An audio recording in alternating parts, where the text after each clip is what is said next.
안녕하세요. 저는 서울에 거주하고 있는 30대 중반의 여자입니다. 바로 전날 일어난 어처구니없는 일 때문에 이렇게 사연을 적어보내게 되었어요. 퇴근하면 허리 아프고 손 아프다며 컴퓨터 앞에는 앉지도 않는 저인데 하루 종일 벌어졌던 일들의 후유증을 얼른 털어버리고자 이렇게 노트북을 켰습니다. 다소 두서가 없더라도 양해 부탁드리며 바로 사연을 시작해 보겠습니다. 제가 결혼하고 후회를 참 많이 하면서 살았어요. 그리 잘한 결혼이라고는 못하겠고 여전히 힘든 게 많은지라 시간만 되돌릴 수 있다면 결혼하기 직전으로 돌아가고 싶다는 생각을 많이 하고 산답니다.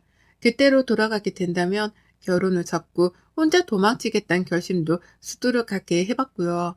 남편이랑은 소개팅을 해서 결혼까지 가게 되었지만 형식적인 만남으로 성사된 인연이라 그런지 그리 뜨거운 사랑도 못 해봤습니다. 각자 홍기가 찼다고 생각할 때쯤 만나 결혼도 조금 서두른 감이 없잖아 있었고요. 결혼해서 살다 보니 욱하는 성격이라는 것도 처음 알았고, 그래서 자기 성질을 못 이겨 화를 잘 내다가 뒤돌아서며 까마득히 잊어버리는 개 같은 성격이라는 것도 뒤늦게 알았답니다. 이런 성격인 줄 알았더라면 결혼을 분명 하지 않았을 텐데, 연애하던 그 짧은 시절에는 사람이 상대에게 좋은 모습만 보여주려 하잖아요. 저희 남편도 그랬더라고요. 작정하고 좋은 모습만 보여주려 하는 사람한테 제가 미리 알아챌 수 있는 건 없었답니다. 그렇게 마음고생을 참 여러 번 했고, 그로 인해 결혼 생활이 이제 막 3년 차를 넘어섰는데 벌써 수십 년을 산 기분이에요. 그런데 저에게는 이런 남편보다도 미워 죽겠는 한 사람이 있습니다. 그 상대는 바로 제 시어머니시죠. 저는 지금도 제 친구들이나 친정 부모님 앞에 서면 제 시어머니가 싫다고 말을 합니다. 그렇게 말이라도 해야 제 속에 쌓인 울분이 조금은 풀리거든요. 어머님하고의 일화는 정말 많아서 뭐부터 적어야 할지 모르겠네요. 같이 산 건 분명 남편인데 정작 제가 옆에 끼고 모시고 산 사람은 시어머니라고 해도 과언이 아니었거든요. 저희 어머님은 저랑은 다르게 사는 분이셨습니다. 시아버지랑 사이도 굉장히 좋으셨고 평상시에 며느리 아들이 보는 앞에서 애정 표현도 자주자주 하시는 분이셨죠. 제 눈에는 그냥 나랑은 다른 결혼 생활을 하는 부러운 사람이었달까요? 부러우니까 자꾸 시선도 가고 뭔가 배울 게 있지 않을까 싶어서 다가가고 싶어지게 되더라고요. 다른 사람도 아닌 시어머니셨기 때문에 이런 감정은 더욱 쉽게 들었던 듯 합니다. 하지만 어머님의 입장은 저와 좀 반대되는 입장이었어요. 다가오는 저를 마냥 부담스러워 하셨달까요? 그냥 부담스러워만 하셨더라면 제가 알아서 선을 긋고 행동을 조심했을 텐데, 어머님은 부담스러운 걸 넘어서서 싫어하는 티까지 아주 팍 내셨습니다. 시아버지랑 남편 앞에서는 참 사랑받는 아내이자 어머니인 것 같더니만 피 한 방울 안 섞인 며느리 앞에서는 기분 내키는 대로 행동하는 안한무인한 분이셨죠. 그 덕에 저는 차가운 어머님의 모습만 배워왔고요. 며느리의 뭐가 그리 마음에 들지 않았는지 어머님은 늘 뾰루통하다 못해 심술 맞기도 하셨습니다. 다 같이 거실에 앉아 오순도순 얘기를 나누려다 싶다가도 그게 마음에 안 드셨는지 저를 콕 집어서는 물을 가져다 달라고 하거나 과일을 깎아달라고 심부름을 시키셨어요. 그러면 저는 자연스럽게 거실에서 나와 혼자 부엌으로 들어가 있곤 했고요. 남편한테 여동생이 있고 아가씨하고는 제가 사이가 좋아서 아가씨까지 집에 있으면 어찌저찌 다 같이 대화할 자리가 만들어지곤 했는데요. 아가씨도 결혼한 사람이다 보니 자기 시댁을 챙기느라 친정에 자주 모이지 못하셨어요. 그러니 저는 절 챙겨주는 사람이 따로 없어서 겉돌 수밖에 없었습니다. 하지만 이게 그리 큰 문제가 되진 않았어요. 저도 똑같이 저희 친정에 가면 남편을 나몰라라 했거든요. 저한테 신경 안 써주고 뻘쭘히 혼자 있게 했던 것처럼 저도 그냥 남편을 신경 쓰지 않았습니다. 그러면 남편은 제게 미안한 게 있긴 했는지 저한테 따로 신경질을 부리기보다는 한편에서 조용히 가만히 있곤 했죠. 한마디로 부부가 아니라 이미 원수가 된 사이나 다름이 없었답니다. 한 번은 이런 생각도 해봤어요. 그런 저희 사이를 시어머니가 눈치챈 게 아닌가 하고 말이죠. 아들이 사랑하지 않는 여자니까 잘해줄 필요가 없다고 생각을 해서 제게 쌀쌀맞게 구는 게 아닌가 싶었습니다. 하지만 그렇다고 하기에는 어머님이 참 지나칠 정도로 저랑 선을 긋고 사셨어요. 자기 기분 안 좋을 때 신경질도 대놓고 부리시고 얼굴 표정이 구겨진 순간부터는 어머니 눈치를 살피느라고 마음이 내내 불편했답니다. 그뿐이게요. 시댁에 갈 때 제가 입고 가는 옷을 확인도 하더라고요. 저도 직장을 다니고 노후 준비 잘 되어 있는 친정 부모님 덕분에 어디다가 돈 빠져나갈 걱정은 안 하고 사는 사람이었습니다. 그러니 제 능력껏 명품백도 몇 개 가지고 있었어요. 그런데 그걸 어머님이 그렇게나 싫어하더라고요. 남편이 이 가방들을 사주면서 보태준 돈은 1원도 없는데 제가 마치 남편의 돈을 뜯어내서 명품 가방을 산 것 마냥 눈치를 주셨답니다. 남편 등골 빼서 샀냐는 말까지 들었다니까요. 예뻐 보이고 싶고 단정해 보이고 싶어서 출근하는 길 그대로 복장을 갖춰 입고 간 것뿐이었는데 남편 등골 빼먹을 여자 소리까지 듣고 저 진짜 그 순간 법원으로 뛰쳐들어가고 싶었습니다. 당장이라도 이혼에 합의를 하겠다고 선전포고를 하기 위해 말입니다. 말 한마디를 하셔도 꼭 저한테 당장이라도 말싸움을 하고 싶다는 사람 마냥 시비를 걸곤 하셨죠. 그러니 싸움을 하기 싫은 저희더라도 빈정이 상하는 건 어쩔 수 없더라고요. 그 바람에 집에 가서는 꼭 한 번씩 입을 발차기를 하기도 했죠. 왜 시어머니께 말대로 한번 제대로 하지 못했나 하는 후회 때문에 말입니다. 이미 결혼 전부터 기가 눌려서는 이런 찬밥 대접을 받는 것이 못내 아쉽고 후회가 되어 늘 속이 상했네요. 그러다 바로 어제 사건이 터졌습니다. 정확한 시작은 어제가 아니라 그제였죠. 제가 평상시 핸드폰을 막 달고 사는 사람도 아니고 업무 말고는 깨떡 어플을 따로 확인하는 편도 아니었어요. 그런데 친정 엄마랑 잠깐 연락을 주고받는 도중 이게 갑자기 먹통이더라고요. 어플이 말입니다. 저 같은 경우에는 접속이 되긴 되었는데 문자가 보내지질 않는다거나 어느 순간부터는 갑자기 접속 자체도 먹통이 되더라고요. 잠깐 불편했고 이게 뭔 일인가 싶었어요. 처음에는 깨똑 어플이 아니라 제 핸드폰이 잘못된 줄 알고 핸드폰 전원을 껐다가 켜보기도 하고 어플 업데이트를 해야 되나 싶어서 검색도 하고 별별 짓을 다 했습니다. 그러다 깨똑 자체가 먹통이란 걸 알게 되었고 그 순간부터는 아무것도 하지 않았어요. 굳이 내 핸드폰의 먹통 때문이 아니라면 걱정할 일도 아니었고 깨똑이 당장 필요한 게 아니었으니 신경을 안 쓴 거죠. 그러고는 내내 멀쩡히 일상을 보냈습니다. 제 일을 하고도 필요한 건 직접 전화나 핸드폰 내에 문자를 보냈어요. 그렇게 하고 나서 보니 불편한 건 정말 하나도 없었습니다. 그런데 집에 와보니 남편이 전화를 붙들고는 끊질 않더라고요. 시어머니하고의 연락을 하는 중이었던 겁니다. 뭔 얘기를 그렇게 심각하게 하는 중인 건지 남편은 시어머니의 대화를 듣고 달래주기만 바빴어요. 시어머니는 뭐라 짜증 반, 목소리 반을 키운 채로 끊임없이 말을 꺼내는 중이셨고요. 너무 궁금해서 저도 모르게 집에 들어오자마자 귀를 쫑긋거리다가 남편 옆에 앉았습니다. 그랬더니 남편도 시어머니한테 슬슬 짜증이 난 건지 너도 들어보라는 속삭임과 함께 스피커폰을 켜더라고요. 그 덕에 저는 시어머니가 하는 말을 모두 들었고요. 어머님은 나이 10대도 아니고 20대도 아닌 60대의 어머님은 깨똑이 먹통이라는 사실이 너무 속이 상하고 불편해 죽겠다면서 그에 대한 짜증과 불평을 남편에게 털어놓고 계셨답니다. 깨똑 먹통으로 인해 할 수 있는 게 아무것도 없고 그 바람에 연락을 해야 하는 친구들과도 연락을 못하고 있다면서 심심해 죽겠다고 하소연을 하셨네요. 전 솔직히 새삼 놀랐어요. 젊은 저도 그리 큰 불편함은 못 겪었는데 60대인 어머님이 난리를 피우니까요. 그게 속이 상하고 불편하다며 아들한테까지 연락을 해서 화를 낼 일인가 싶었습니다. 평상시 남편 앞에서만큼은 화를 덜 내는 어머님이셨기 때문에 제 눈에는 이 상황이 보다 우습고 놀랄 수밖에 없어 보였답니다.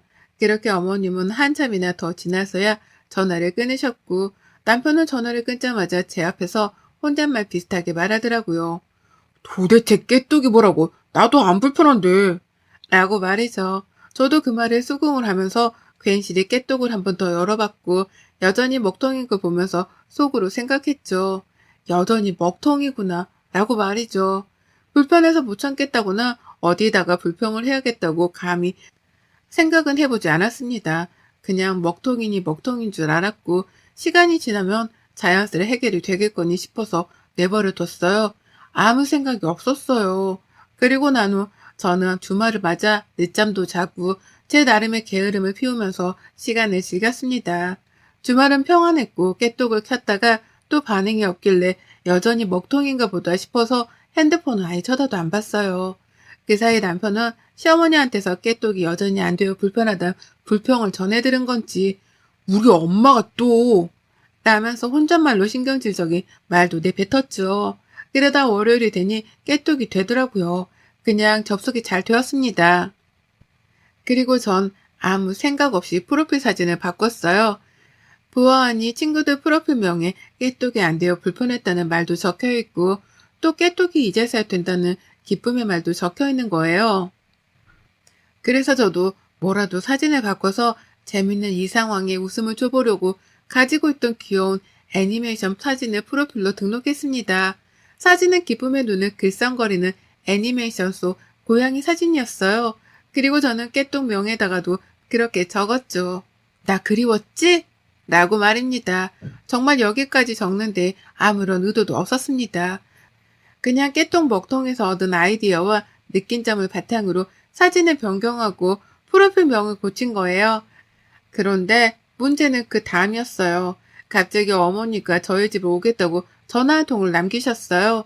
그러더니만 30분도 채 지나지 않아서 어머님이 도착을 하셨습니다. 전화를 한 순간 이미 저희 집으로 출발을 한 후였던 거였죠. 뭐가 그리 급해서 집으로 뛰어오셨나 싶어서 영문도 모른 채 어머님을 맞이했는데요. 어머님은 들어오자마자 저에게 쌍욕을 퍼부으셨어요. 그리고는 이런 말을 함께 소리쳐가며 제게 던져대셨죠. 너 누가 계정을 2개나 가지고 있어? 네가 바람을 피우지 않은 이상 멀쩡히 결혼해서 직장 다니는 얘가 깨똑 아이디 2개를 가지고 있는 게 말이 돼? 말이 안 되잖아. 라고 말입니다. 듣자마자 당황해서 이해도 못하고 있는 제게 시어머니는 당장이라도 머리채를 잡을 것처럼 들이미셨고 하도 소리를 지른 바람에 남편까지 말리는 상황이 만들어졌어요. 웃지 못할 상황이었습니다. 깨똑 아이디 2개라는 소리도 이해가 안 가는데 저를 쥐 잡아먹을 듯 덤비시는 것도 이해가 안 갔죠. 그리고 무엇보다 바람이라니요? 출퇴근했다 집에서 남편 옆에만 있는 지루하디 따분한 삶을 사는 저인데 바람이라니요. 그래서 저도 욱한 나머지 시어머니께 소리를 냈다 질렀죠. 바람이라니요? 어머님 정신 나가셨어요? 제가 뭘 했다고 갑자기 집으로 쳐들어와서 바람이래요? 제가 뭘 했길래 엄한 사람을 이렇게 잡는 거예요? 라고요. 솔직한 말로 씩씩대며 욕도 쏟아져 나올 뻔했고 눈깔은 이미 뒤집혀 있었습니다. 억울한데 화도 나서 감정 주체가 잘 안 되었고 그래서 시어머니한테는 멀쩡한 눈빛으로 바라볼 수도 없었어요. 계속해서 째려보며 저도 씩씩댄 거죠. 그러자 시어머니는 저의 태도가 불순하다고 여기신 건지 더욱 큰 소리로 떠들더라고요. 말도 안 되는 막말을 너무나 당당하게 내뱉기 시작하신 거예요. 네가 바람을 피운 거잖아. 그러니까 깨똑 프로필 2개가 있는 거지. 그게 아니면 갑자기 깨똑 프로필 사진이 왜 바뀌어? 나 그리웠냐는 깨똑명이 뭐야. 순 바람 피우는 것들이나 그런 짓을 한다고 내가 모를 줄 알아? 라고요. 와, 시어머니 말씀은 그거였습니다. 깨똑이 먹통이 되어서 은연중에 멀티 프로필을 가지고 있던 사람들의 프로필 이전 사진들이 강제 공개가 되었다더군요. 전 어머님이 말씀을 해주기 전까지는 전혀 몰랐습니다. 그리고 어머님은 그 사실을 바탕으로 갑자기 깨똑 프로필 사진이 바뀐 저의 프로필도 의심을 했다는 겁니다. 제가 시어머니랑 가족들 몰래 가지고 있던 또 다른 프로필이 강제 공개가 된 줄 알고는 앱에 대해서 뭣도 모르는 분이 무조건적으로 저의 멀티 프로필을 의심한 거예요. 기존의 프로필임에도 불구하고 자신이 못 보던 사진이 프로필에 올려져 있다는 이유만으로 제가 숨겨놓은 비밀의 프로필이라고 생각을 하신 겁니다. 그래서 저는 말이 안 통해 혈압이 오른다며 고래고래 혼자 소리를 질렀고 남편은 남편대로 살짝 의심은 했던지 제 카톡을 자세히 살펴보다가 아니야, 여기에 이전에 올렸던 사진들 그대로 있잖아. 이거 원래 우리가 보던 그 계정이야. 라고 하면서 뒤늦게야 시어머니를 달랬어요. 시어머니는 그제서야 쪽팔리고 체면이 안 서는 건지 그래? 아닌데? 라고 하면서 이상하다는 듯 깨똑을 탓하셨고 저는 홧김에 손모가지가 올라갔다가 시어머니를 밀쳐내고 집을 나갔습니다. 밖에 나와서 혼자 길거리를 서성이며 얼마나 분하다 가슴을 쳐댔는지 몰라요. 아유, 진짜 생각할수록 열불나고 짜증나는 게 수습이 안 되더라고요. 잘해준 것 하나 없는 시모가 다른 것도 아닌 불륜을 의심해서 나를 욕보였던 생각하니 피가 거꾸로 쏟았습니다. 그러는 와중에 시어머니한테 어떻게 복수를 할지 골머리를 앓고 있는데 세상에 어머님이 지발로 쥐덫에 걸리셨더라고요. 쪽팔리고 며느리 볼낯이 없었는지 어머님은 제가 집을 나오고 얼마 지나지 않아 바로 저희 집을 나오셨어요. 제가 길목을 서성이고 있는데 저 멀리서 어머님이 집을 나서는 모습이 보이더라고요. 그래서 바로 뒤를 따라갔습니다. 그냥 길거리에서 싸울 작정으로 아무 생각 없이 어머님 뒤를 쫓았어요. 근데 저 멀리서 시어머니를 맞이하는 한 남성이 있었습니다. 어머님을 아주 자연스럽게 부르더니 아주 당당하게 길 한복판에서 껴안으시더라고요. 너무 놀라 길 한가운데서 멈칫했고 가까이 가보니 시아버지가 아니 다른 남성이란 걸 알아차렸습니다. 시모가 호적에도 없는 남자라 길 한복판에서 껴안고 스킨십을 저지른 거예요. 그걸 제가 딱 목격한 거였고요. 방금 전에는 나보고 바람을 피운다며 엄한 오해를 하더니만 이제 보니 정작 바람 피운 거 시모였던 거예요. 먼 눈에 뭐만 보인다더니 지가 바람을 피우고는 저한테 괜한 오해를 한 겁니다. 그리고 이제서야 이해가 갔죠. 왜 그렇게 시모가 깨뚝이 안 되는 것에 답답해했고 왜 멀티 프로필이란 것에 대해서 알고 계셨는지에 대해 말입니다. 정작 깨뚝을 오래 써온 저도 멀티 프로필이란 걸 설정할 생각도 못했었고 관심도 없었습니다. 그런데 그런 저에게 멀티 프로필이라니, 숨겨둔 프로필이라니 어쩌니 하시며 화를 내더니 그게 다 어머님의 경험담이었더라고요. 어머님은 제가 자신처럼 바람이라도 피워서 남편 몰래 숨겨놓은 멀티 프로필을 가지고 있는 줄로 오해를 하고는 집으로 뛰어오셨던 겁니다. 그리고는 엄마 며느리를 잡다가 아닌 걸 알고는 주랭랑을 내뺀 거죠. 하필 그 길에 불륜남이랑 즐기다 저한테 딱 걸려버렸고요. 저는 그 자리에서 동영상이며 사진이며 있는 대로 촬영을 했고 시어머니께로 뛰쳐갔습니다.